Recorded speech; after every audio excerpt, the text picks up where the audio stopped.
And well, the biggest news right now is the inflation figures. Of course, you folks always track those numbers, and even looking at the data that you sent in today, you expected, that inflation was going to come higher. Following conversations even we had last week, FDC projected inflation to come in at 12.1, and this time around it's beat everybody's expectations. It's at 12.8.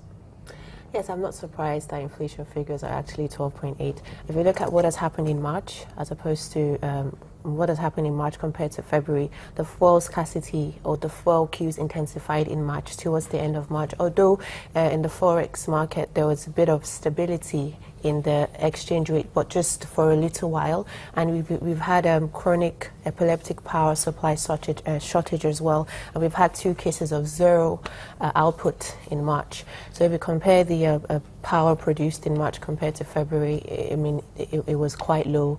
So these are the drivers of why we believe why inflation was 12.8%. Food prices are still going high. The fuel scarcity has led to increase in transportation cost, and cost going up going as high as 150 to 200%. So these traders or market women are already putting this into the cost of most products. We don't know how long this is going to go on for, but if the budget is passed somewhat in April, we might begin to see some sort of pickup recovering prices. The EIU has said that they expect the total inflation figures for Nigeria in 2016 to be 12.7. So that makes me believe that towards the 4th quarter of 2016, we might begin to see some sort of recovery in inflation prices, in inflation figures, which has translated into the average of 12.7 total inflation figures. Yeah, 12.8% actually. And then taking a look at these numbers, especially with regards to domestic commodities. Now,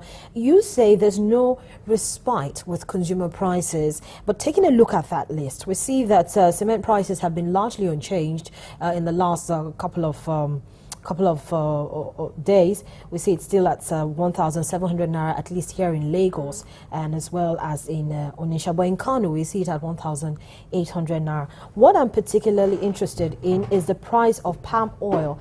That has increased somewhat. We're seeing it now at 9,600 naira. Yes, palm oil prices are increasing. Most food items are increasing all across. Tomato, pepper, pure water as well. Most market women or most traders are taking, even if the commodity are not directly affected, they're just taking advantage of the uncertainty that is hovering at the moment.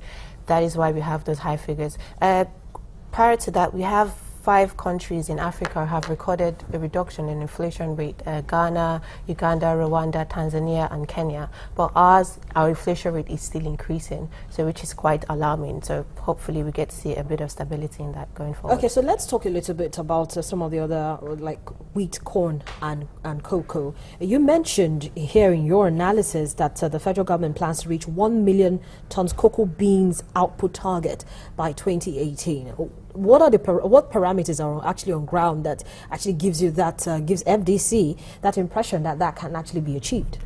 So in the cocoa industry, Nigeria is the 4th largest, supposed to be the 4th largest producer of cocoa in the world. But we've been having some sort of uncertainty as to government policies in helping farmers in that region. Farmers are complaining. They don't have help. They don't have any. There's no proper government incentives put in place for them to try and boost up the cocoa market. But then the government has said that they expect to beef up because everyone is trying to look inwards now. So we're trying to see if we can double our exports, and going forward, we expect not only cocoa, we have other commodities as well. We expect to double production and be more competitive in the international market. Well, so how do you expect most investors to price in now this high inflation data that we've gotten from the National Bureau of Statistics? Investors are still very wary, and what the word on everybody's lips is still the forex restriction and the currency uncertainty. So they are looking at this as well. They're looking at the general economic condition in the country. The major index is going up, unemployment is going up, inflation is going up. So there's just a whole There's just no direction as to whatever it is right now. So investors are on the sideline. They're watching. They're looking at figures. They're looking at the PMI. They're looking at a lot of figures to know when to come in. But most investors are particular about the forex and the forex restriction and the exchange rate stability. And you think that anytime soon the Central Bank of Nigeria might take a different stance, maybe ease up or further tighten, or maybe not tighten, but ease up on some of the policies? Well, having an exchange rate policy going forward is inevitable, so we need to try it. That has to be dealt with so the country can move forward and business activities will pick up. Well, thank you so much, Ada, for coming on the program this morning and sharing your thoughts with us.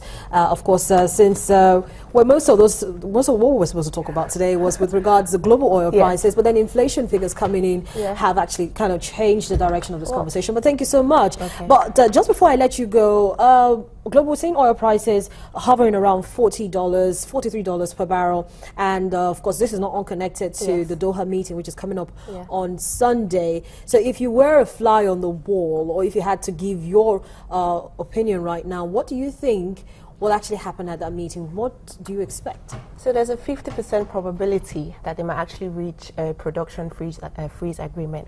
But the market, oil prices now is at a 4-month high. The market reacts to any positive comment from Russia or any non-OPEC producer as to a possibility of a production freeze. There's a lot of volatility, or there's a lot of market traders are anticipating the outcome of that meeting. A prince as well in Saudi Arabia, they have said they are not going to cut down production if Iran doesn't cut down production. So the market needs to actually pay attention to the basic information. If Saudi Arabia has said they're not going to cut down production if Iran doesn't cut down production, I don't see them reaching a production freeze, or even if there's some sort of agreement in production freeze in the meeting coming up on Sunday, that will not have any effect on the global oil glut that we have at the moment.